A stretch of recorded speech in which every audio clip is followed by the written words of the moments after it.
সকাল 8:30 থেকে দুপুর 1টা। সবাই জলের মধ্যে দিয়ে যাচ্ছে। ওই যাই হোক, মন্দিরের ভিতরে যা যা আছে সেগুলো বলে দিচ্ছি। তো এই একটা সয়াবিনের তরকারি, আলু ভাজা, পাঁপড়, ডাল। দ্বিতীয়ত হচ্ছে মানে যে থালি সিস্টেম, তবে পরে ভাত সবজি যাই নেবেন।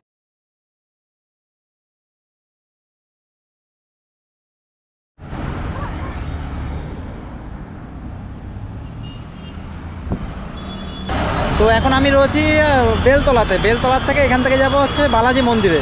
তো মানে গুয়াহাটির যে বালাজি মন্দির আছে খুব বিখ্যাত, সেই মন্দিরটা এখন ঘুরিয়ে নিয়ে আসি আপনাদেরকে। চলুন যাওয়া যাক। গুয়াহাটিতে বালাজি মন্দির যেতে হলে আপনারা পল্টন বাজার থেকে ডিরেক্ট বাস পেয়ে যাবেন মন্দির পর্যন্ত। তবে ডিরেক্ট বাস যেহেতু কম, তাই আপনারা পল্টন বাজার থেকে বেলতলা আসতে পারেন, আবার সেখান থেকে মন্দির শেয়ার গাড়ি।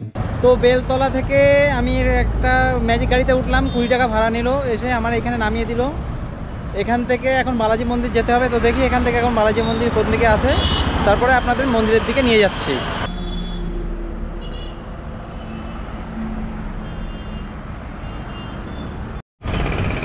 তো আমার রাস্তার ওই ফুটে নামিয়ে দিয়েছে, আমি রাস্তা পার করে চলে আসলাম। একদম রাস্তা পার করলেই বালাজি মন্দির। তো দেখুন আমি দেখিয়ে দিচ্ছি মন্দিরের গেট। এই হলো বালাজি মন্দিরের গেট। এ বাবা, কি অবস্থায়!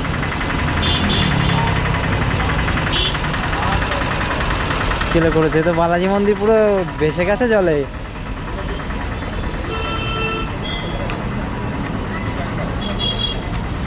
তো প্রথমে দেখে নিন বালাজি মন্দিরের টাইম। এখানে টাইম হচ্ছে সকাল 8:30 থেকে দুপুর 1টা, আবার 3:30 থেকে রাত 8টা অবধি। ভিডিও ফটোগ্রাফি ভিতরে একদম অ্যালাউ নেই। ভালো কথা। হচ্ছে গণেশ মন্দির লেখা রয়েছে, ওই সোজা হচ্ছে ওদিকে গণেশ মন্দির। আর এখানে একদম দেখুন সব জায়গায় লেখা আছে একদম ফটো তোলা বারণ। আর এখানে বেশ গার্ডেন করা আছে, সুন্দর। তো বৃষ্টিতে দেখুন জল বেঁধে কি অবস্থা বালাজি মন্দিরের ভিতরে। সবাই জলের মধ্যে দিয়ে যাচ্ছে। ওই দিকে দূরে হচ্ছে এই যে মন্দির দেখা যাচ্ছে। তো যাই জলের মধ্যে দিয়ে। তো এটা হচ্ছে বসার মাঠ, মানে গার্ডেন মতো। দেখুন মানে পুরো একদম জল, একদম এখানে পুরো হাঁটু অবধি জমে গেছে একদম। এই বসার চেয়ারগুলো প্রায় ডুবে গেছে।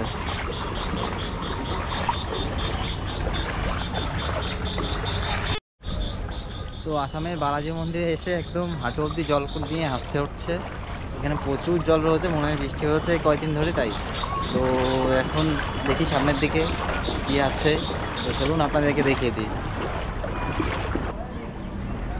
তো এই হলো মন্দির যাওয়ার মেন গেট। তো ওখান থেকে যেতে হবে, কিন্তু ভিতরে কিন্তু ফটোগ্রাফি অ্যালাউ নেই, তাই বাইরে থেকে আমি আগে তুলে নিই কিছুটা।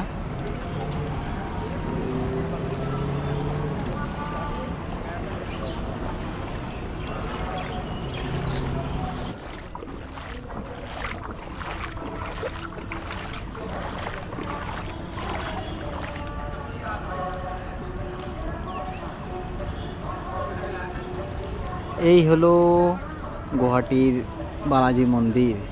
তো দেখুন বৃষ্টিতে একদম চারিদিকে জলে একদম থই থই করছে।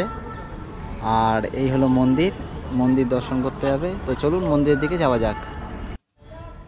এই মন্দিরে পুজো দেওয়ার ব্যবস্থা আছে।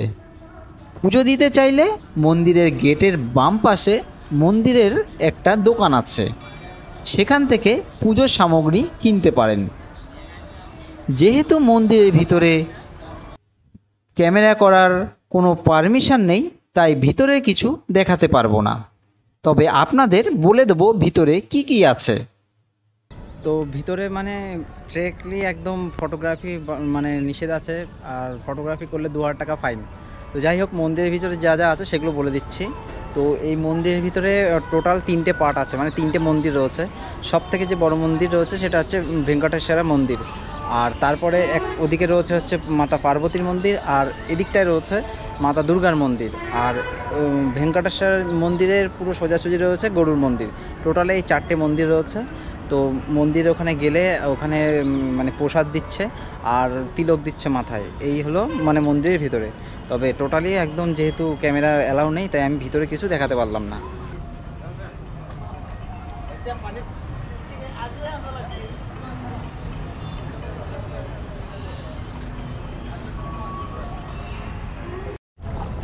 তো গুয়াহাটির যে বালাজি মন্দির, সে মন্দির আমার এখন দেখা হয়ে গেল। এখন আমি এখান থেকে আবার বাইরে যাব, বাইরে মেন রোড রয়েছে, তো ওখান থেকে এখন মানে বাস ধরবো, বাস ধরে যাব সোজা পল্টন বাজার। তো চলুন এখন বাইরে যাওয়া যাক। তো দেখি এখন বাসটা কি আছে, কত কি ভাড়া আছে, সেগুলো আপনাদেরকে বলে দিচ্ছি।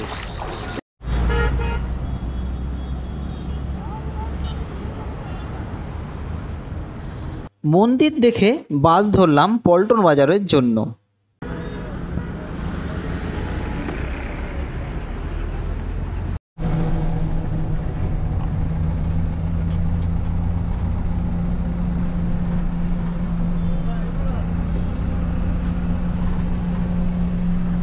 এরপর পল্টন বাজারে একটু ঘোরাঘুরি করে নিলাম। তো আমাদের যেমন কলকাতায় চাঁদনি চক মার্কেট আছে, ধর্মতলা মার্কেট আছে, ঠিক তেমন এখানে সব জামা কাপড়, ইলেকট্রনিক্সের জিনিস এসব সব বিক্রি হয় এখানে। রাস্তার দুধারে দেখুন, এই রাস্তার ওধারেও রয়েছে আর এ পাশেও রয়েছে।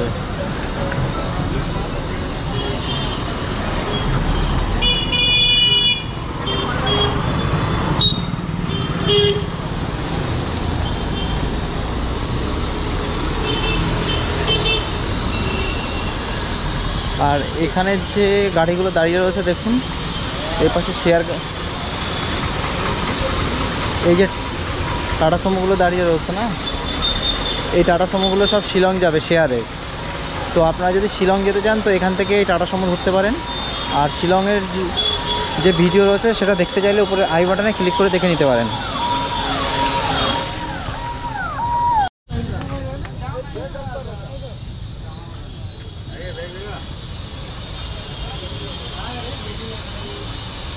তো এই আমি এখন বাজারের ভিতর থেকে যাচ্ছি।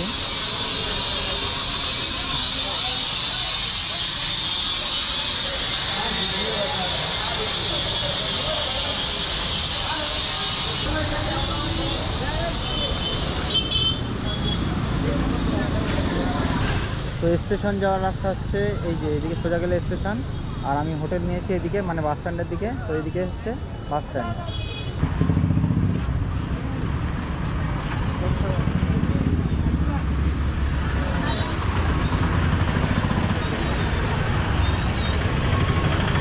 তো এখানে হোটেল বন্দনা রয়েছে, আমি একবার এই হোটেল বন্দনাতে ছিলাম। তো আপনারা চাইলে এই হোটেল বন্দনাতেও থাকতে পারেন এসে।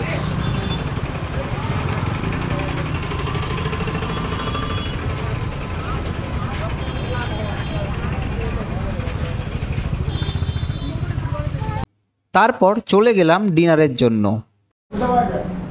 তো পল্টন বাজারের কাছে একটা হোটেল রয়েছে, মা কামাখ্যা হোটেল। তো সেই হোটেলে আমি এখন খেতে এসেছি। তো সেখানে যে মেনু চার্টটা আছে সেটা আপনাদেরকে দেখিয়ে দিচ্ছি। তো আপনারা যদি মানে খেতে চান, আমি এর আগে গুয়াহাটিতে এসে এখানে খেয়েছিলাম। তো আপনারা যদি খেতে চান, আমি এখানে মেনু চার্টটা আপনাদেরকে দেখিয়ে দিচ্ছি, আপনারা এখান থেকে খেতে পারেন। পল্টন বাজারে যে বাস স্ট্যান্ড আছে সেই বাস স্ট্যান্ডের পাশেই এই হোটেল। তো এই হলো ভেজ থালি, দেখুন ভাত দিয়েছে, একটা সয়াবিনের তরকারি, আলু ভাজা, পাঁপড়, ডাল, একটা চাটনি দিয়েছে, লেবু আর একটা শসা। এই হলো ভেজ থালি। তো এই ভেজ থালির দাম নিয়েছে 70 টাকা। তো নিউ মা কামাখ্যা হোটেল, এই যে হোটেল দেখছেন। তো এই হোটেলের একটা সুবিধাকেই মানে এর আগেও আমি এসে খেয়েছি এখানে। এদের প্রথমত রান্নাটা ভালো, আর দ্বিতীয়ত হচ্ছে মানে যে থালি সিস্টেম। তবে পরে ভাত সবজি যাই নেবেন না কেন এক্সট্রা কোনো পয়সা লাগে না, ওই একবারের থালিতেই পয়সা। তো আপনারা পল্টন বাজারের পাশে এটাকে খেতে পারেন এসে।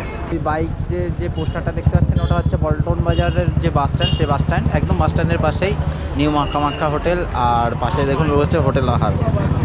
তো এই কামাখ্যাতে আপনারা খাবেন মানে এদের এক্সট্রা কোনো টাকা লাগে না, একবারের থালিতেই সিস্টেম। তো আজ সারাদিন গুয়াহাটির বিভিন্ন জায়গায় আমি ঘুরলাম, আপনাদেরকে দেখালাম কি কি ঘুরেছি। তো গুয়াহাটি ভ্রমণের ভিডিও আজ এ পর্যন্তই, দেখা হবে অন্য কোনো ভ্রমণের ভিডিওতে। সকলে ভালো থাকুন আর দেখতে থাকুন আমার ইউটিউব চ্যানেল। নমস্কার।